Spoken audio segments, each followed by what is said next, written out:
Hello again, I am Sepheragiron. Welcome to Sephra's World. We're wild and wacky here, or maybe I'm just wacky and not wild at all. I'm not so sure.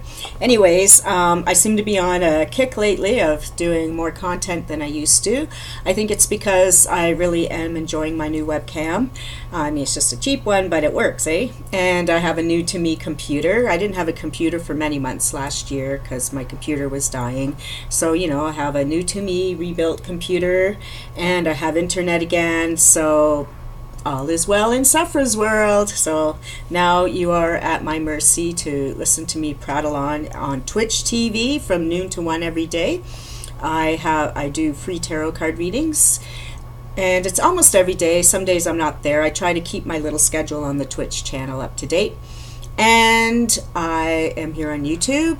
I have you can get tarot readings from me on Fiverr, and you can buy my books on Amazon or Kobo or Barnes & Noble or wherever. I am a woman of many hats. I have no hat on today. And before I get started, I do want to give a shout out to my patrons on Patreon, because they have been so supportive of me for so long. And once I figure out how to make the cards that make the names, I'll put their names on there. YouTube has changed a lot over the last couple of years. I used to be able to manipulate the videos and do things, but I don't know. And the learning curve is too high right now. I have too many deadlines. So I do want to shout out my wonderful supporters on Patreon. The first shout out, I'm not going to shout them all out individually because it's too much, but I do want to thank Jehovah Findler for supporting me. He's been my longest running patron for over 2 years now, and he has a video channel, Ghost Finder, J Findler. You can probably, if you look on my stuff, you'll see who I'm subscribed to, and you'll see him. He's a ghost finder, and he does all these crazy videos. They're really cool. You should check him out. Then I have David Cummings, John Posing, Linda Addison, Brian Picard, Yvonne Navarro, Brian Freeman, Phil Bracudo, Somer Cannon, and Jack of Spades. So thank you so much to all my patrons. You all keep me inspired and moving along and living this life. So today's prattle is kind of related to yesterday's, which is, I was thinking today when I was on my Twitch channel, and if you look at today's video for the Twitch channel, you'll find me talking for about an hour about all these ideas. I'm going to try to keep it down to a couple minutes right now. But again, touching on the idea of controversy and how sometimes controversy, good or bad, is better than no versy at all.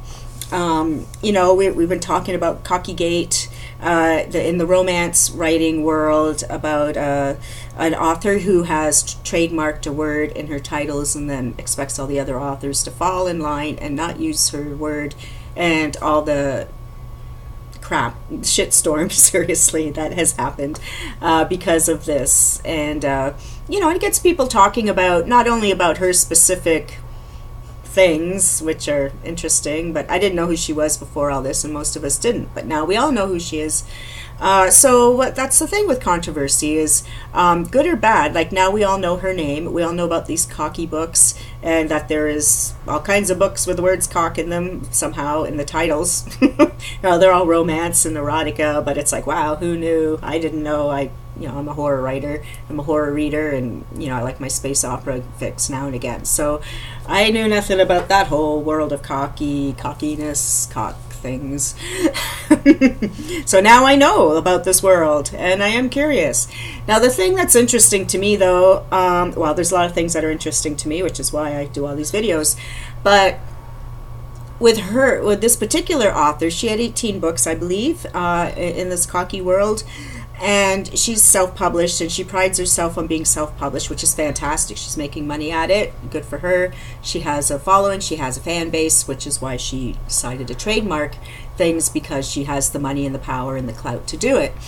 And she did all that through going to the self-publishing channels. And she's an example of someone who had great success in the self-publishing world. And she certainly...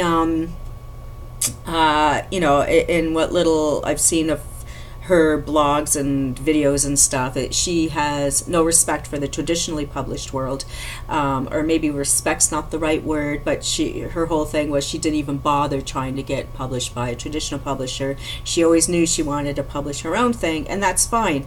I personally have zero idea if her self-published books have made it into actual real physical bookstores, because I know in my own battles in the self-publishing world, and as we all know, I only have like 2 or 3 books out self-published, because I'm just playing with it and just having some fun. All the rest of my books are published by other people, but in what I've seen with self-publishing and ebook presses, like my several of my old leisure books are now with Crossroads Press, and with them they're an ebook provider, whatever word you want to call it, but they do some books in print. Like they put my Eternal Sunset into print.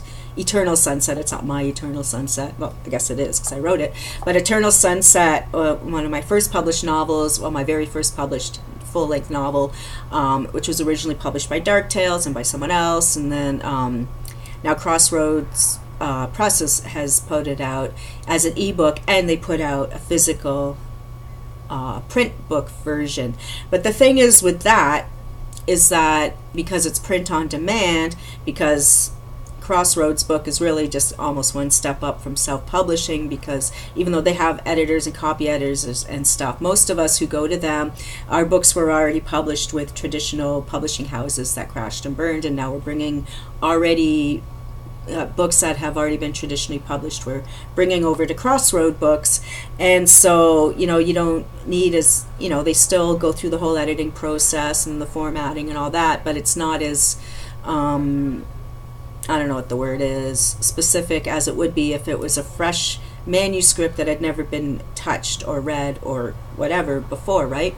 So and that's a whole different game, although I do know several authors who are doing fresh books through Crossroad Press, and I probably will too. My next book will probably be with them. That isn't a Witch Upon a Star book.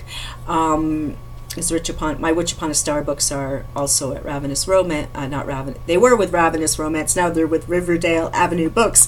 But I have the same problem, as I'm about to discuss, with Riverdale Avenue Books as we have with Crossroads, is that the books are an ebook and they're in print on demand form, but you cannot get those books into actual physical bookstores. And this is part of the issue that self-published authors face.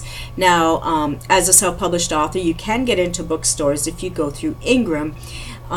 You pay, I think it's like $50 to get your book in the game, and then more money for this and that, distribution rights and stuff. But the issue is, and which is why Riverdale Avenue Books and Crossroad Books don't put books in bookstores, is that you have to be prepared to take the books back if they don't sell, which is how the book business model has been running for like 100 years or however long it's been, right?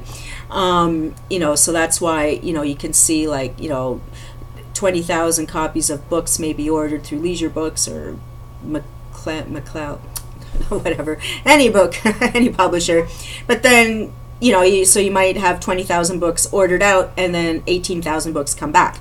And then the bookstores expect that money back, and then the publishers have 18,000 books that were in stores, and now they're back. And in the old days, they used to rip the covers off or destroy them or whatever, and they were gone. But nowadays, so if you're an independent author and you ship out, like maybe 1,000 books, print-on-demand books, but then the bookstores they haven't sold, so then you get 800 back, you have to pay the bookstores that 800 books worth of money, right? So this is why a lot of the smaller presses and newer presses and ebook presses don't have books in bookstores. So my question is, in my roundabout babble, is if the Cocky Books, or this author who has the 18 books and didn't want to be traditionally published, is she doing all her work through ebooks, or is she in stores? Because in stores you get discoverability that you don't get in ebooks, right?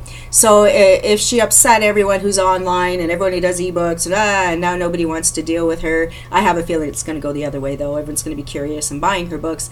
But now she doesn't have that other path of if she upset all these people, but there's fresh new people who've never heard of her and may discover her on a bookshelf and pick up her books because they're so wonderful that she has 18 of them and had a trademark because they sell well.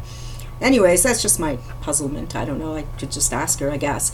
But so it'll be interesting to see how this particular controversy or scandal or whatever plays out over the next while.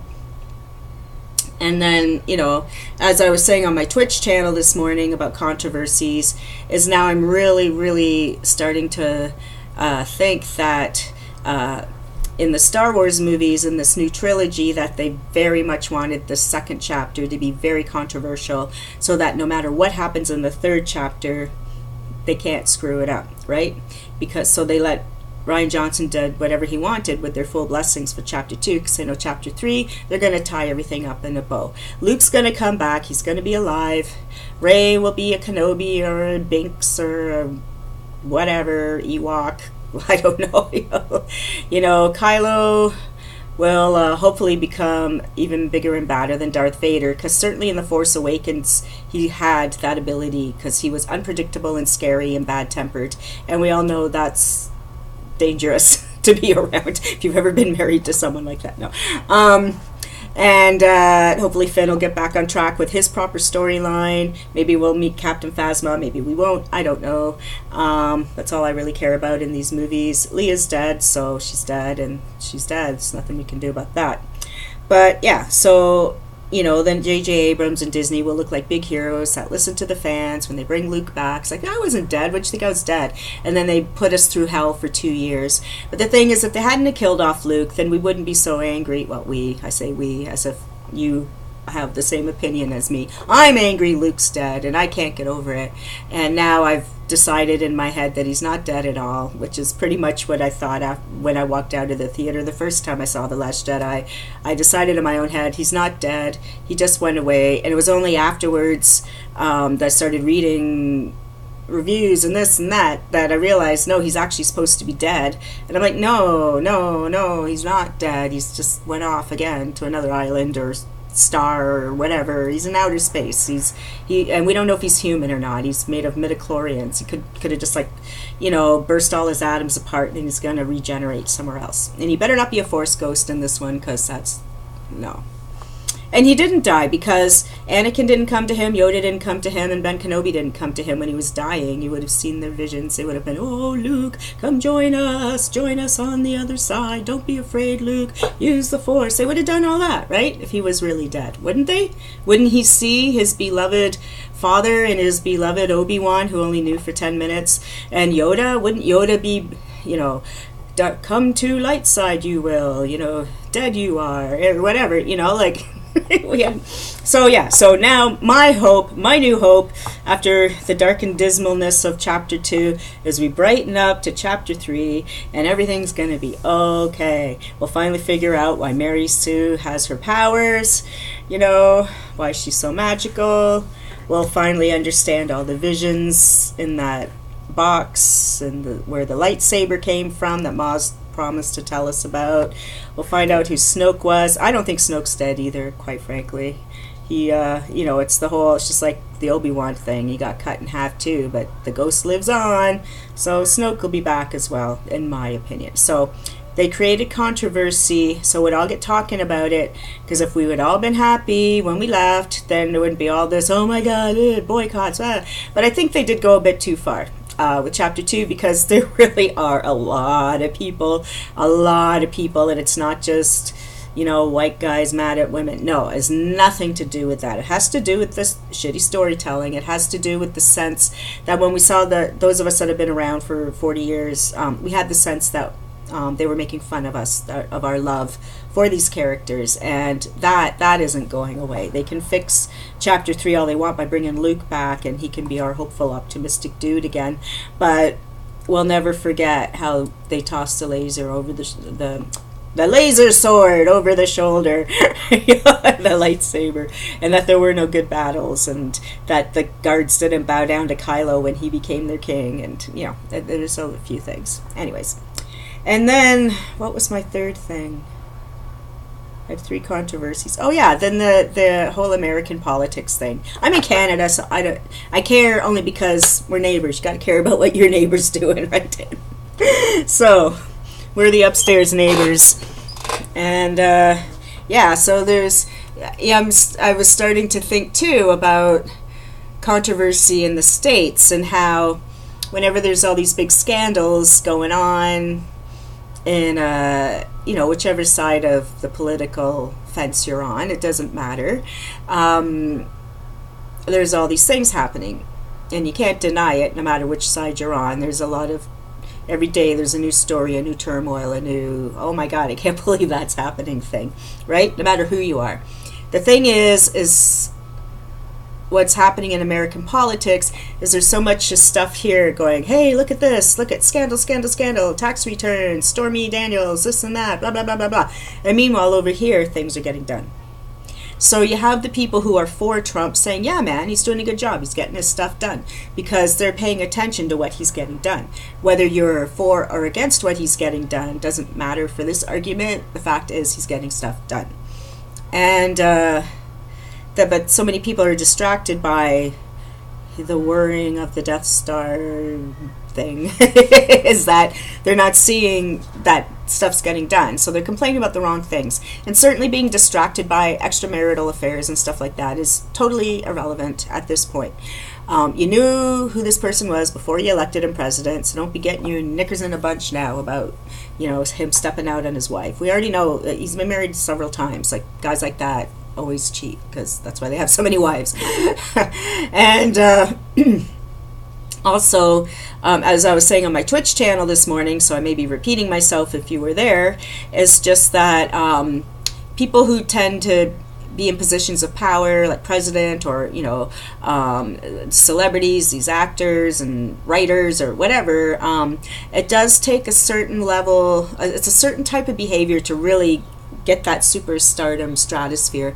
And I'd say about 80% of these types of people engage in reckless behavior type things because they take a lot of risk. They have risk taking behavior, I should say, not reckless behavior, but they're very into their risk taking behavior. So they'll take chances, which is how they they fail, then they get the gold ring, then fail, get the gold ring, fail, oh, then you get a big part in a movie, or you get that big deal on the house, or the whatever the billionaires do, but along with that is that whole they need to be constantly stimulated, constantly on the prowl, hunting and gathering, and all that is very instilled in these type of people. So of course they're going to cheat. Most of them will, because that's just how they're wired. It's like, because cheating is part of the adrenaline rush of risk taking, of getting caught or not getting caught, and of scandals and so on,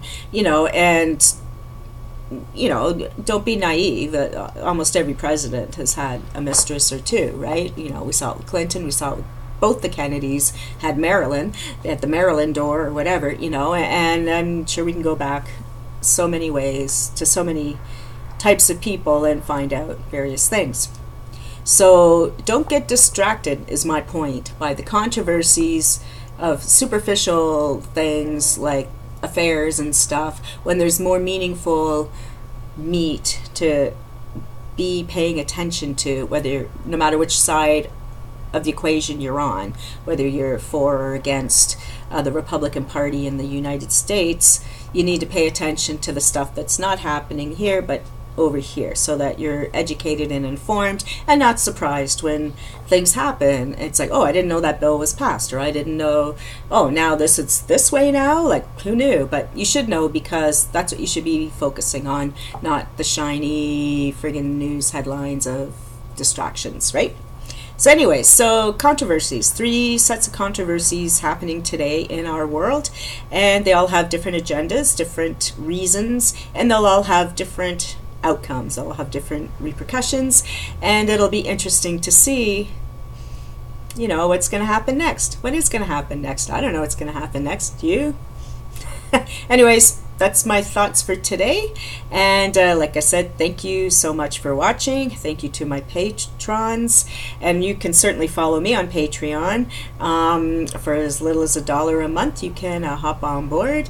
And don't forget to watch my Twitch TV channel at noon to 1. And the recordings are there if you miss it. I give tarot readings on Fiverr or email, and we can set up prices and stuff. Also do freelance editing. You know, I'm a woman of many interests, of many. Life is too short, in my world anyways. In Sephra's world, I have a lot of interests. I always have. I like to do a lot of things. I'm curious about so many things, and I also would love to read any comments you have about anything at all. Okay, and I'll see you soon. Bye bye. Thank you for watching.